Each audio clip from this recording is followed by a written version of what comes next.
अब बात करते हैं इस मूवी के सबसे ज्यादा इम्पोर्टेंट एलिमेंट की कि चिरंजीवी कौन कौन से देखने को मिलेंगे।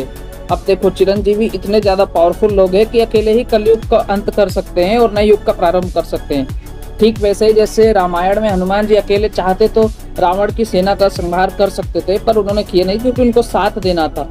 सेम यहाँ पर भी जो चिरंजीवी हैं वो अपने आप में बहुत ही ज्यादा पावरफुल हैं, पर उनको अच्छाई का साथ देना है, अकेले नहीं लड़ना है।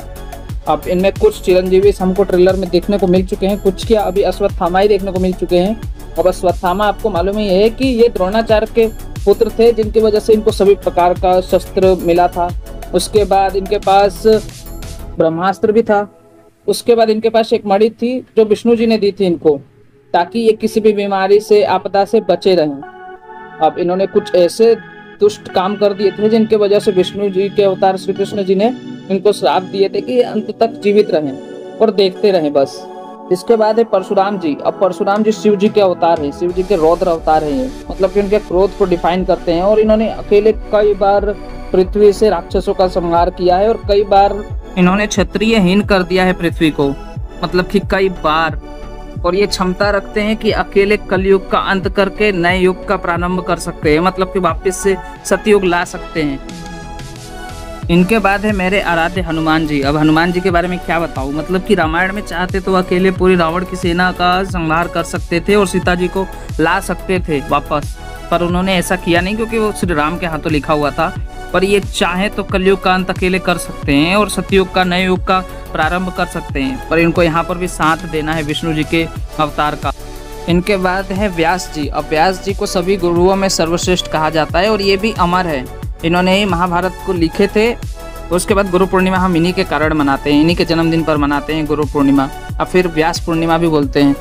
अब इनके बाद है विभीषण जी। अब विभीषण जी आपको मालूम ही है कि रावण के छोटे भाई थे और इनके तीनों भाई, मतलब कि ये तीनों भाई रावण, विभीषण और कुंभकर्ण, इन्होंने विष्णु जी से, शिव जी से वरदान लिए थे, जिसमें रावण ने अथाह शक्ति मांगी थी, पावर मांगी थी। उसके बाद कुंभकर्ण ने निद्रासन मांग लिए थे। अब उनकी अलग ही कहानी चल रही थी। उसके बाद विभीषण जी ने सत्य का साथ देने के लिए मांगा था कि हमेशा वो सत्य का साथ देंगे, बस इतना सा मांगा था इन तीनों ने, तो ये हमेशा सत्य का साथ देते हैं। रामायण में आप लोगों को मालूम ही है कि राम जी का साथ दिए थे इनने, और इन्हीं के कारण रावण का अंत भी हुआ था। मतलब कि इन्होंने सारे भेद बताए थे कि रावण को कैसे कैसे मारा जा सकता है। वैसे रावण का लिखा था, पर फिर भी इन्होंने साथ दिए थे सत्य का। ये अमर है और ये संसार के अंत तक इनको अमरत्व का वरदान दिया था राम जी ने। इनके बाद है कृपाचार्य। अब कृपाचार्य आपको मालूम ही है, जो महाभारत जानते हैं उनको मालूम है कि कृपाचार्य जो थे वो पांडवों के कुल गुरु थे। मतलब कि इस बहुत समय से पांडवों को, कौरवों को शिक्षा दीक्षा दिए थे इन्होंने। उसके बाद इनकी एक बहन थी, जुड़वी बहन थी कृपी, उनकी शादी हो जाती है द्रोणाचार्य से। इनके बाद द्रोणाचार्य के पुत्र होते हैं अश्वत्थामा। तो समझ सकते हो कि यहाँ पर ये दोनों चिरंजीवी देखने को मिलेंगे जिनकी आपस में भी रिश्तेदारी है, मतलब कि मामा लगेंगे अश्वत्थामा के कृपाचार्य जी। और ये भी अजर अमर है, तो ये भी देखने को मिल सकते हैं।